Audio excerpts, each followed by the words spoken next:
Today I'm going to share with you my vision for our company and a glimpse into pet ownership in the US. Whether you're a dog owner or pet professional, you're going to want to stay tuned for this because this affects you. This presentation is based on a pitch deck I created for a new dog training product, but I realized I needed to get my ideas out there into the world. My name is Josh Pitts, and I've been a professional dog trainer for just over 10 years. I'm a member of the APDT and a graduate of Animal Behavior College. I live in Chico, California with my two dogs, Kane and Puppy. And if you want to know more about me, you can visit my website online, dogguyjosh.com. Let's begin. The company I started was called Clicker Plus. We solve problems associated with clicker training by providing high-performance tools to help animal trainers do their job better. It all started with the idea to improve the clicker tool, which has been around for almost 40 years. I'm going to go over three major problems I see with dog training tools as well as the pet industry. And by the time I'm done, this is going to make a lot more sense, so bear with me. But we're going to go over these three problems, three proposed solutions, and then I'm going to go through the rest of the pitch deck and kind of explain how it's all intertwined and connected so that hopefully you can see the big picture like I do. In this slide, you can see some traditional clicker training tools on the right. Now, most people probably don't know what a clicker training tool is, but it's actually the quickest, most effective, easiest way to train an animal, at least to establish initial behaviors. And it's essentially just like saying good dog, except it's more powerful than our voice alone because a clicker can be, it's discreet and easily recognizable by the animal, whereas sometimes we as humans forget to use our voice. Clicker training is actually used with not just dogs, but cats, horses, llamas. They use them in zoos to train animals to perform veterinary procedures and many other uses. Some people even use clickers to train their hamsters and gerbils and rabbits. And clicker training is really growing in popularity. The problem with the traditional clicker tool, though, are that they're easily dropped, fumbled, and lost. I came up with the idea for the clicker ring because I had a couple clients during 1 week. One of them was a dog walker who had trouble using a clicker with a reactive dog and also training a dog to walk nicely on leash. And so I had this idea for a product. I went to an expo filled with clicker trainers. It's actually called Clicker Expo. And I asked other trainers if this was a problem for them too. And one of the other things they added was that clicker training prevents beginners when they take a group class. They're less likely to adopt clicker training because essentially they have all this gear to carry and they feel overwhelmed. And so the clicker ring was meant to replace the natural motion of using a clicker and add the security of not being able to drop it and fumble it. The second problem I've encountered with dog training equipment are treat pouches. Now, I've tried many over the years, and I know some trainers have certain ones they like, ones they don't like, but what really matters to me is the client and the end user and the person who's doing the training. And so what I found is that while there's so many different types of treat pouches out there, they're basically all kind of made the same. They're meant to sit above your waistline, and if you bend over or run, your treats can get spilled, and this can interfere or completely compromise your training session altogether, where you just have to stop, the dog gets a jackpot reward, and the session's over. And this can be frustrating and discouraging. And so I'm going to talk about my solution to this here in a later slide. Okay, now the third problem, this is where things get a little complicated, so bear with me for a minute. You know, if you really want to train an animal, all the information you want on the internet is available. Just like if you want to learn how to work on a car or learn how to do pretty much anything, you can find it online. The problem with animal training, though, is that there's less than 15,000 animal trainers in this country. And if you compare that to professions like a doctor or a lawyer, in which there's 100,000, if not more, of those types of people, it really makes the information inaccessible. And what I found through market research and other experiences throughout my pet training career is that education is a luxury service. And if you want to hire a dog trainer, anyone can own a dog, but not everyone can afford it.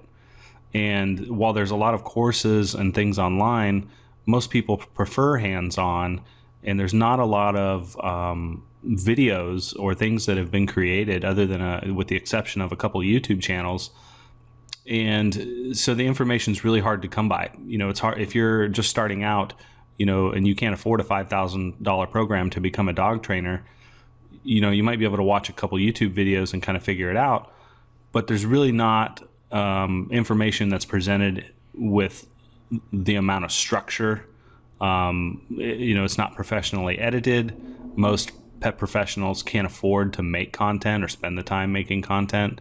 And some of them, they wear too many hats as it is. They don't want to be the producer, the video editor, the sound guy, all those different types of things.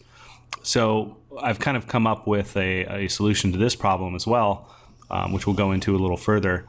But basically, the reason I bring this up is because there's an education problem in this country, and lack of these resources is contributing to the problem. We see shelter adoption rates decrease. Meanwhile, shelter intakes increase. There's an ever number increase of dog bites every year. And this is, just kind of scratches the surface. I could really talk about the pet problems in society and how they're all interconnected. And in a future video, I hope to do that. So without getting too far off track, I want to get into the solutions real quick, and hopefully this will start to make a little more sense to you. So I talked about Clicker Ring, which was a product I started creating, and I've raised over $45,000 from pre-orders and investors and various avenues so far to help get this developed. And we're finally, at the time I'm making this video, I'm finally to the point where we have the design specifications finalized, which means we have CAD drawings, computer-aided drafting, and we've got the model finalized. We've created some prototypes. We've proven it works, and that it's a potentially makeable product as well as a viable one. So basically, the problem that Clicker Ring solves is that it eliminates the dropping, fumbling, and leash interference that, as I mentioned before in the problem slide, that people experience with traditional clicker training. And this product is meant to make it easier for beginners. It also allows you to do some other cool things like capture behaviors anytime or place. So, if you're just walking around the home and, you see your dog on their back scratching, you can capture that by clicking and then treating your animal and make them more likely to produce the behavior in the future. And the more you do that, the more likely they are to do it. And then you can put it on a verbal cue and have like a fun trick that you can teach. The other great thing about Clicker Ring is like, if you say you're out and about and you're walking around training your dog to walk nicely on leash and your phone rings and you really need to answer your phone, well, now you don't have to worry about setting your clicker down. You can just seamlessly transition to grabbing your phone or doing whatever it is you need to do.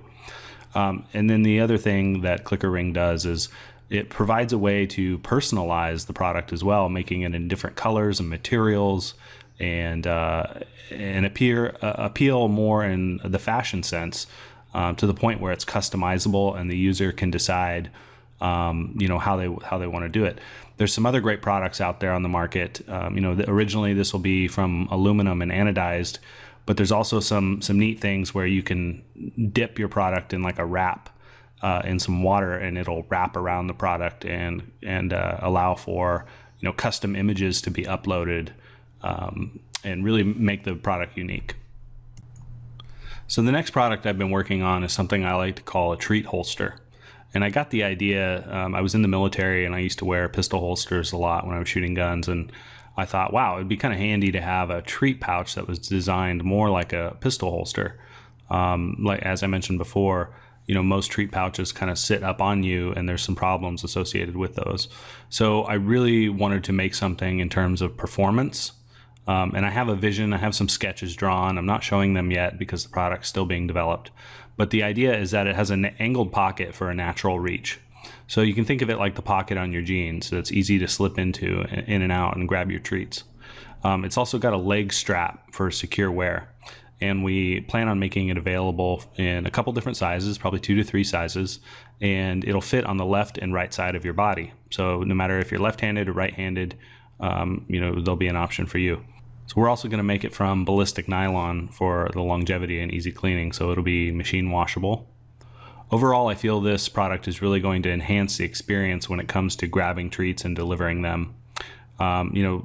Seconds are precious sometimes when it comes to animal training, and I feel like, particularly for beginners, even if we can shave a couple milliseconds off people's time between they click, grab the treat, and then deliver the treat, that's going to go a long way in impacting the performance they have when they're training new behaviors. Now, back to the education problem. So as I mentioned before, there's a lot of problems when it comes to lack of educational resources in our country. And so what I really wanted to do, and this is where my startup vision gets a little tricky, because now we're getting away from a physical product and we're getting more into the digital product and sort of how the physical products connect with the digital and educational side of things. So my main proposal is that I want to create an online marketplace or a media marketplace. And what I really envisioned is having like a warehouse where not only can I create course content in-house, but also invite professional trainers from around the country to come and make their own content. So sure, if they have an idea for a course, we may have to go through the typical feasibility of product development and figuring out whether this course is viable, will it be profitable, is it something people need? But that's kind of irrelevant at this point. What's more important is that there is a core curriculum and an easy way to deliver content to people in a way that's going to be helpful and make sense, and then provides a foundation, if you will, for other types of content to follow thereafter. And if you need some clarification on that, I'm happy to discuss that a little further. The next thing I think is really unique is I have this idea for a product recommendation engine. And you can think of this just like filling out a training application when you visit a professional dog trainer.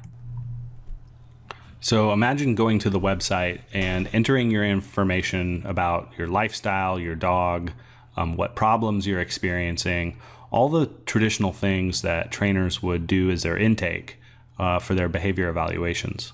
And so what this essentially is an algorithm that's designed to, if then filter the type of inputs you put in and output some product recommendations, which may include bundles, product bundles, maybe some products from exterior sites like Chewy.com or Petco, PetSmart, and those types of things.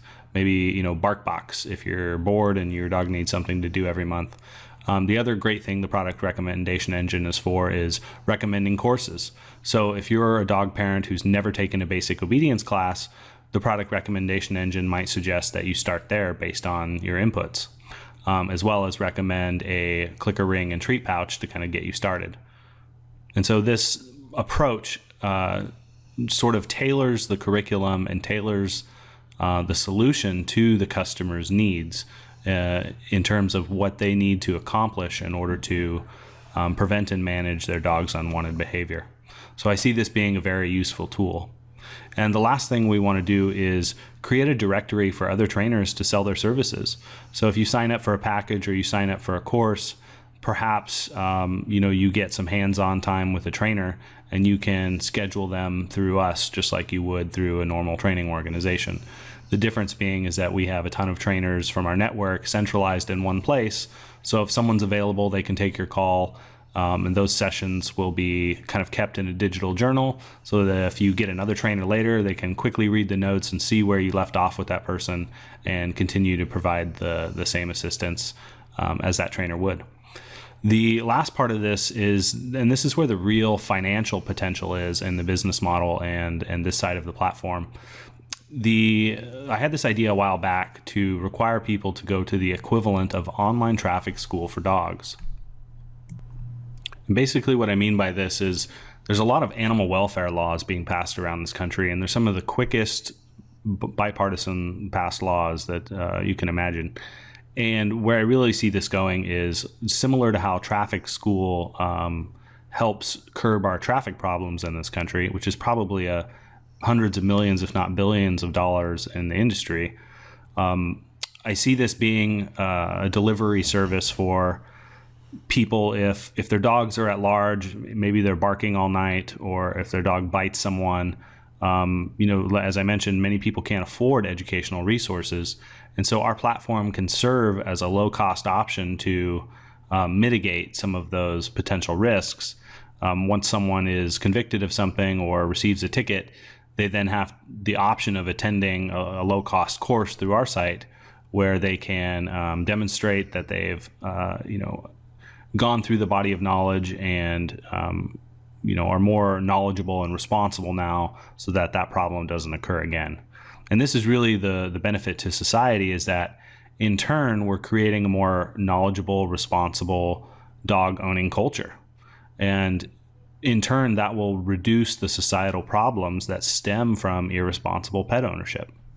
And lastly, it provides us with the ability to partner in new ways with pet training companies that already exist, such as nonprofit shelters and rescues.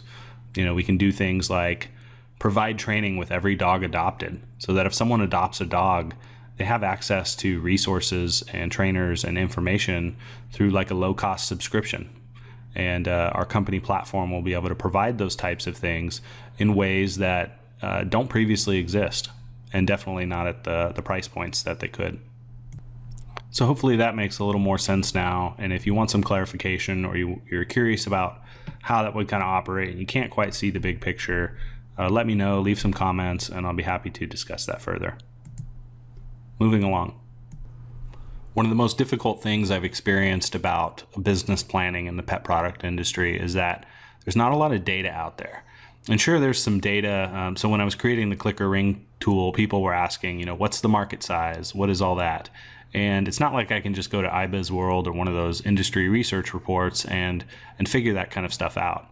And most data is private. So like in the case of Clicker Company, I was able to talk to the company and kind of find out what their sales are each year. But typically that information is really inaccessible, which has made the business planning process difficult. So in this slide, I've included a few statistics. And you can see kind of from, I believe Alexa gave me the numbers for the unique number of visitors on clickertraining.com every year. And the purpose of this was just to kind of validate the market and kind of get an idea for, the size of where clicker training's at versus the total addressable market of pet owners in this country, which we'll see in the next slide. So there's, over 41,000 people on Facebook alone that like clicker training.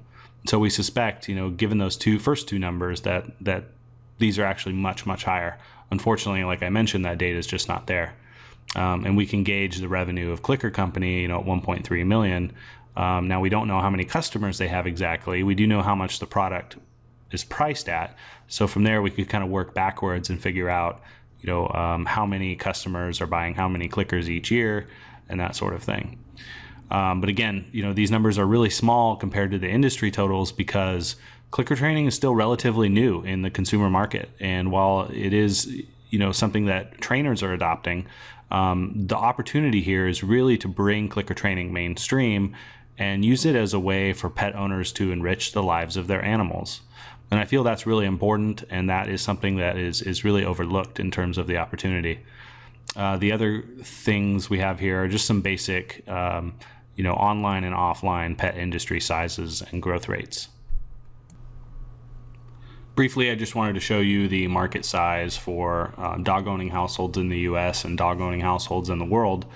Over a third of all the dogs in the world, or pet owners in the world, are here in the United States. But clicker training is actually something that's used all around the world. And in fact, most of our pre-orders have come from 43 different countries. So that's kind of interesting. This slide just really demonstrates the size of how many dogs there are in the world, or how many households. And in the US, for example, the average household has 1.6 dogs. So what this actually means is most households have more than one dog. Some of them have 2 or 3, some of them have 4 or 5. It really depends on the geographic area and where they are.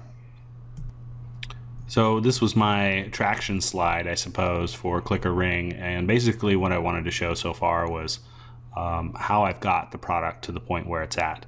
And so far we've done over 2,500 units in pre-orders, which has been $45,000 in sales.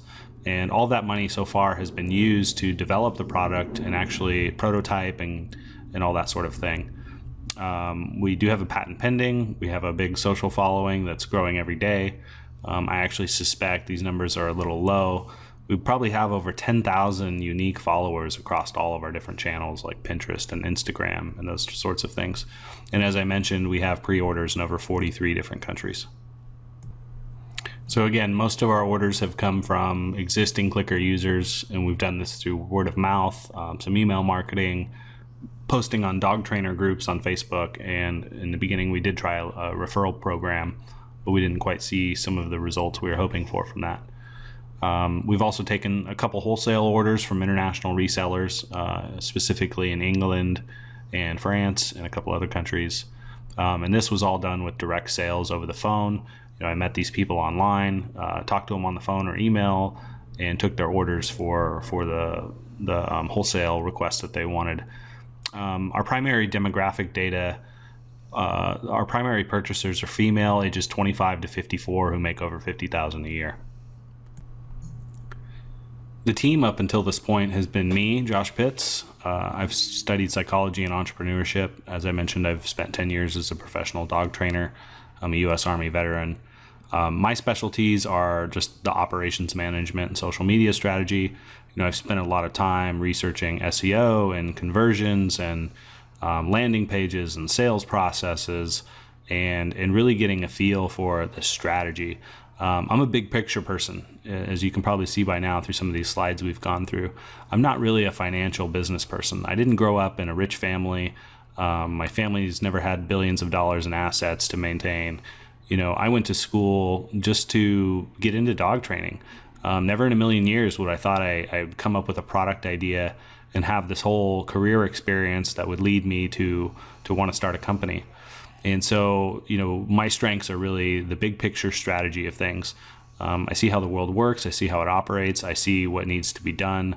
And I have the tenacity of a terrier and the drive of a border collie to make it happen.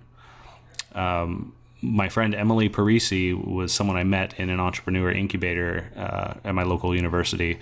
And she was a mechanical engineer that was also interested in entrepreneurship. So Emily's done all the designs for Clicker Ring, everything you've seen so far. In terms of design, she has helped us get through. She is a sustainable manufacturing student and materials specialist, and she's been instrumental in making the physical product happen so far.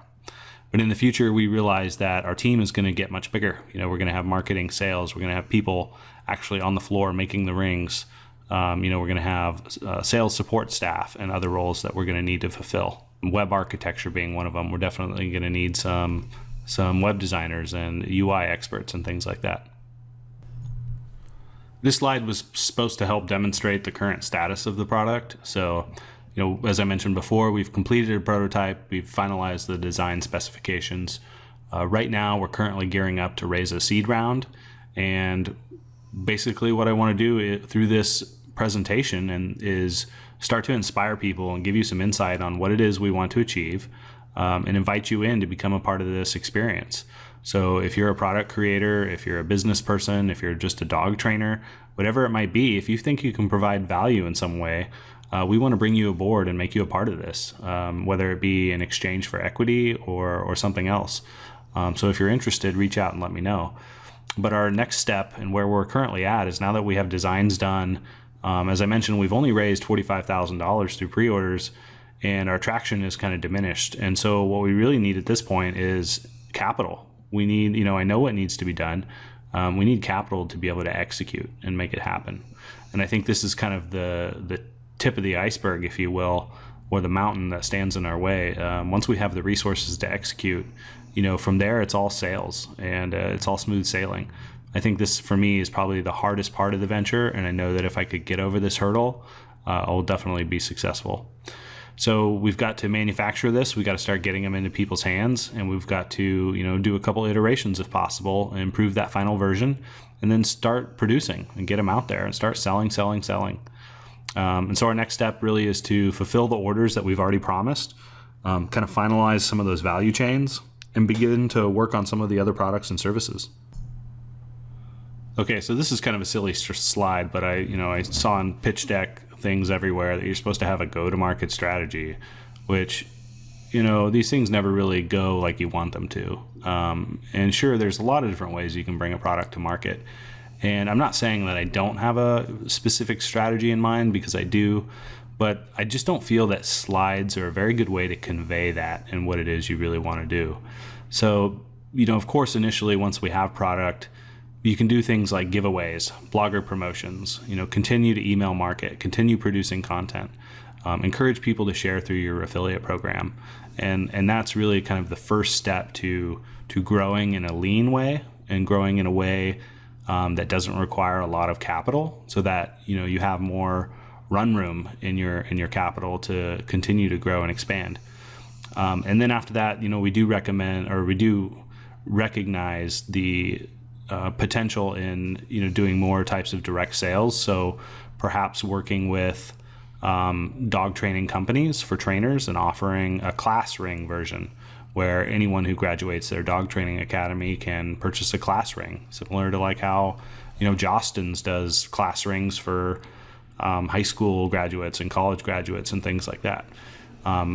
There's event marketing. So, ideally we would love to be in Global Pet Expo. We would love to go to the APDT conference. We would love to go to Clicker Expo and have a team that goes around to these events and collects leads for us and actually sells product at these events.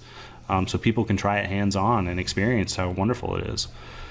We want to continue to expand the reseller program. So right now, some of the people that have secured their reseller permits, they are going to be the only person in like England, for example. Sally Marchant, she is going to be the sole distributor in England for this product for at least a year. And then eventually, once we've grown to a certain point, there is always the retail thing you can consider. Now, because we're more of like a jewelry type product, the product presentation has some challenges. So, we'd have to figure out, would that be a counter display? Would it be a kiosk that people can customize and sign up for online? What is the future of selling a product like that that's different than anything else out there, really? What does that look like in terms of retail presentation? And there are experts out there who would be well more qualified than I am to help make those determinations. But I have the foresight to already see some of those potential challenges. So big box stores might not necessarily be the right avenue for this product, especially at this stage. I recognize that. But there are some things like Kickstarter. Once our educational programs are in place, we'd probably do much better at a Kickstarter campaign now that the consumer market would have some type of educational assistance to accompany the product. Whereas if we did a Kickstarter right now, it might not do so well because most people don't even know what clicker training is. Shark Tank, I think, is the American dream, but to go on Shark Tank at this point would really just be a wasted opportunity, I feel like. But eventually I feel like that is something I could very well do, and that I would be an experience of a lifetime. So now we're at the ask slide. How much money do we need to make this happen?